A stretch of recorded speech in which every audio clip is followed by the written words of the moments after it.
لا حول ولا قوة إلا بالله العلي العظيم أعوذ بالله من الشيطان الرجيم بسم الله الرحمن الرحيم الحمد لله المعروف من غير رؤية والخالق من غير ربية الذي لم يزل قائما دائما أبدا إذ لا سماء ذات أبراج ولا ليل داج ولا بحر ساج ولا أرض ذات مهاد ولا خلق ذو اعتماد والصلاة والسلام والتحية والإكرام على النبي الرحمة وخازن المغفرة وقائد الخير والبركة ومنقذ العباد من الهلكة سيدنا ونبينا وشفيع ذنوبنا مولانا ومولى الكونين جد الحسن والحسين بالقاسم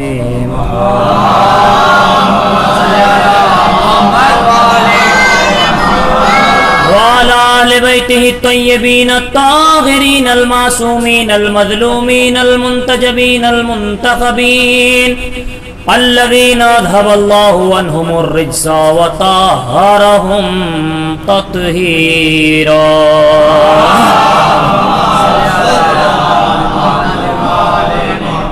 ولعنة الله على أعدائهم وقتلتهم وغاصبي حقوقهم ومنكر فضائلهم ومصائبهم وشجاعتهم وسخاوتهم وجلالتهم وطهارتهم وولايتهم وعظمتهم وعطشهم أجمعين من الآن إلى قيام يوم الدين أما بعد فقد قال إمام الصادق عليه السلام بسم الله الرحمن الرحيم إن الإيمان أفضل من الإسلام وإن اليقين أفضل من الإيمان وما من شيء أعز من اليقين وفدرن حضرت ابو الفضل العباس صدقہ ہے چہردہ معصومین علیہ السلام کا اور خصوصی کرم شہزادی کے نالے پاک سے لکھتے ہوئے ذروں کا کہ کاتب تقدیر نے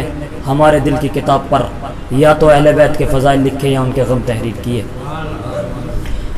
آج کی اس گفتگو میں نے جس حدیث مبارکہ کو سرنامہ کلام قرار دیا ہے، میں مسلسل ایام اعظم میں اسی حدیث کی روشنی میں اپنی گفتگو تمام کر رہا ہوں، اور ظاہر سی بات ہے ناز ہے ہمیں اپنی قسمت پر، فخر ہے ہمیں اپنی قسمت پر۔ کیوں؟ اس لیے کہ ہمیں اس دنیا میں اللہ نے وہ مقام و مرتبہ عطا کر دیا، اہل بیت کے صدقے میں اللہ نے ہماری منزلت کو اتنا بلند کر دیا کہ ہم اہل بیت علیہ السلام کے صدقے میں ہمیں اللہ نے یہ شرف دے دیا کہ ہمیں اس زمین پر وہ جگہ بیٹھنے کے لیے ملتی ہے کہ جہاں کونین کے سب سے بڑے لوگ آ کر بیٹھتے ہیں۔ یہ اللہ کا ہم پر فضل ہے کہ اللہ نے ہماری قسمت میں، یہ ہمارے مقدرات میں یہ شرف لکھ دیا کہ ہم اس جگہ پر بیٹھتے ہیں کہ جہاں پر کائنات اور کونین کے سب سے بڑے لوگ آ کر بیٹھتے ہیں۔ لیکن میں بہت جلدی اپنی بات غور کروں گا، بہت مختصر سے وقت میں، چونکہ اور ظاہر سی بات ہے مسلسل یہ ذکر مولا کا فیض ہے، کربلا کا فیض عام ہے، مسلسل ذکر مولا ہو رہا ہے، اس کی وجہ سے تھوڑی سی آواز گرفتہ ہے، لیکن گھبرانے کی ضرورت نہیں ہے، پریشان ہونے کی ضرورت بالکل نہیں ہے، تھوڑی سی آواز گرفتہ ہے، عقیدہ بالکل آزاد ہے۔